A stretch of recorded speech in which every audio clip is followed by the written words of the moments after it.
Nshuti bakundwa, dukomeje kwiga igitabo ubutumwa ku basore, tugeze ku gice cya 28. Uko umuntu yaba umunyambaraga. Kristo yatanze ibintu byose bikenewe kugira ngo tube abanyambaraga. Yaduhaye umwuka we wera, ufite umurimo wo kutwibutsa amasezerano yose Kristo yatanze kugira ngo tubashe kugira amahoro no kumva neza ko tubabariwe. Nidukomeza guhanga umukiza amaso kandi tukiringira imbaraga ze, tuzasabwa no kumva dufite umutekano, kuko gukiranuka kwa Kristo kuzaba ukwacu. Iyo tuvuga ku bushobozi bwacu buke, tuba dusuzuguza Kristo. Aho kwihanga amaso, ni mutyo duhere duhanze Yesu amaso, turushaho kugenda dusa nawe buri munsi, aba ari nako turushaho kubashishwa kuvuga ibye, kandi turushaho kuba twiteguye kwakira ineza ye n'ubufasha bwe, ndetse twakire n'imigisha duha. Nitubaho dutyo dusabana nawe, tuzarushaho gukomerera mu mbaraga ze, kandi turushaho kubera abafasha n'umugisha abatuzengurutse. Nidukora nk'uko umwami wacu yifuza ko dukora, imitima yacu izahinduka nk'inanga zera, kandi buri murya wayo wose uzumvikanisha amajwi yo gusingiza no gushimira umucunguzi woherejwe n'Imana, aze gukuraho ibyaha byabo mu isi. Itegereze ubwiza bwe. Igihe bigerageza bikwibasiye nk'uko ariko bigenda byanze bikunze, igihe ubwoba no guhagarika umutima bikugose, iyo uri mu makuba kandi wacitse intege uri hafi rwose yo kwiheba, tumbira mu kwizera maze urebe hahandi waherutse kubona umucyo. Bityo umwijima wari ukugose uzatamururwa no kurabagirana gukomeye ku bwiza bwa Yesu. Igihe icyaha kiri kurwana inkundura ngo kiganze mu bugingo bwawe kandi kikaba umutwaro uremereye umutimanama wawe, niyo kutizera kubudikiriye ubwenge bwawe, sanga umukiza. Ubuntu bwe burahagije ngo buganze icyaha. Azatubabarira, atume twishimira mu Mana. Ni mutyo twe kuzongera kuvuga ku bushobozi bwacu buke no kutagira imbaraga. Ni mutyo twibagirwa ibiri inyuma, maze dutera intambwe tujya mbere twerekera mu ijuru. Ni mutyo twe kugira amahirwe twirengagiza azatuma turushaho kuba ingirakamaro mu murimo w'Imana igihe azaba akoreshejwe neza. Icyo gihe ubutungane buzasakara mu bugingo bwacu nk'indodo z'izahabu, kandi abamarayika bazaba bitegereza kwitanga kwacu bazasubiramo iri sezerano ngo, nzatubya abantu baba ingume kurusha izahabu nziza, ndetse umuntu azaba ingume arusha izahabu nziza ya Ofiri. Yesaya igice cya 13 umurongo wa 12. Iyo abantu b'abanyantege nke kandi b'abanyamafuti biyeguriye Yesu ngo babe nk'uko ashaka, ijuru ryose ririshima. Ibyishimo bibonerwa mu kwihana. Ibyangombwa bijyana n'agakiza k'umuntu byategetswe n'Imana. Kwicisha bugufi no kwikorera umusaraba nibyo bisabwa umunyabyaha wihana kugira ngo abone amahoro n'umutuzo. Igitekerezo cy'uko Yesu yemeye gukorwa n'isoni no kwitangaho igitambo umuntu atazigera ahamagarirwa kwihanganira, gikwiriye gucecekesha ijwi ryose ryo kwivovota.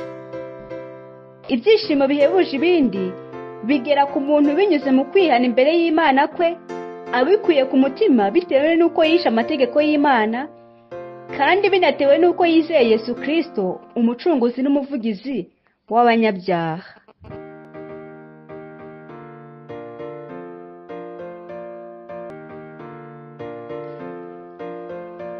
Nshuti bakundwa, dukomeje kwiga igitabo ubutumwa ku basore, tugeze ku gice cya 29. Imibereho inesha. Amahoro azanwa no kwishingikiriza ku mbaraga z'ijuru. Uko umuntu yihutira gufata icyemezo cyo gukora akurikije umucyo yahawe, niko umwuka wera amwongerera umucyo n'imbaraga biruseho. Ubuntu bw'umwuka wera butangirwa kugira ngo bukorane n'icyemezo umuntu yafashe, ariko ubwo buntu ntibusimbura ko umuntu agomba gushyira ibyo yizera mu bikorwa. Kugera ku ntego mu mibereho ya Gikristo bishingiye ku kwakira umucyo Imana yatanze, maze umuntu akawugira uwe. Ntabwo ubwinshi bw'umucyo n'ibihamya ari byo bituma umuntu agira umudendezo muri Kristo, ahubwo ni uguhembuka k'ubushobozi, ubushake n'imbaraga by'umuntu, maze agataka cyane abikuye ku mutima agira ati, Databuja ndizeye, nkiza kutizera. nshimishwa n'ibyiza birabagirana by'ahazaza, kandi namwe nibyo mbifuriza. Nimunezerwe kandi musingize Uhoraho kubwo kugira neza kwe. Ibyo mudashobora gusobanukirwa mubimuragize. Arabakunda kandi ababarira intege nke zanyu. Imana yaduhereye muri Kristo imigisha yose y'umwuka yo mu ijuru. Ntibyanyura umutima w'Imana guha abakunda umwana wayo imigisha mike ugereranyije n'iyiha umwana wayo. Satani ashaka gutesha intekerezo zacu ku mufasha w'umunyambaraga, maze akatujyana mu guhora dutekereza ku kuntu ubugingo bwacu bwasigingiye.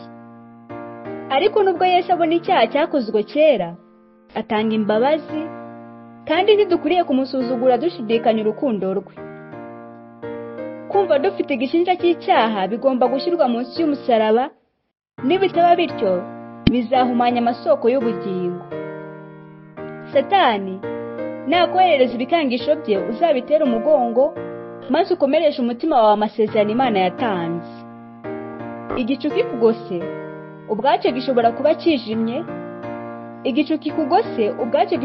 kijimye, ariko iyo cyuzuye umucyo uva mu ijuru kirabagirana nk'izahabu, kuko ubwiza bw'Imana bukibaho. Abana b'Imana ntibakwiriye kuba imbata z'amarangamutima. Iyo bahindagurika bava mu byiringiro bakagira ubwoba, umutima wa Kristo urababara kubera ko yabahaye ibihamya bidashidikanywaho by'urukundo rwe.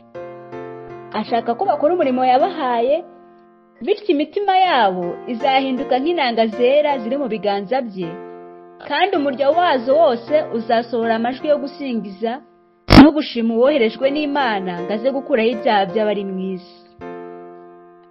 Urukundo Kristo akunda abana be ni urukundo rwuje neza kandi rukomeye, ndetse urwo rukundo rukomeye kuruta urupfu, kubera ko yapfuye kugira ngo adukize no kugira ngo atugire umwe nawe by'iteka ryose. Ibi birenze imyumvire ya muntu. Urukundo rwe rurakomeye cyane ku buryo rugenga ububasha bwe bwose, kandi rukoresha amasoko yagutse yo mu ijuru mu kugirira ubwoko bwe neza. Urukundo rwe ntiruhindagurika cyangwa ngo rigire igicucu cyo guhinduka. Uko rwari ruri ejo hashize niko ruri n'uyu munsi, kandi niko ruzahoraho iteka ryose. Nubwo icyaha kimaze imyaka myinshi kiriho kandi kigerageza kurwanya uru rukundo no kurukumira ngo rutagera ku isi, urukundo ruracyacunshumurwa kuba Kristo yapfiriye rumeze nk'imigezi y'amazi menshi. Imbaraga itegeka izindi. Mwibuke ko mu bugingo bwanyu iyobokamana atari imwe mu mbaraga zigomba kuganza, ahubwo rigomba kuba imbaraga itegeka izindi zose.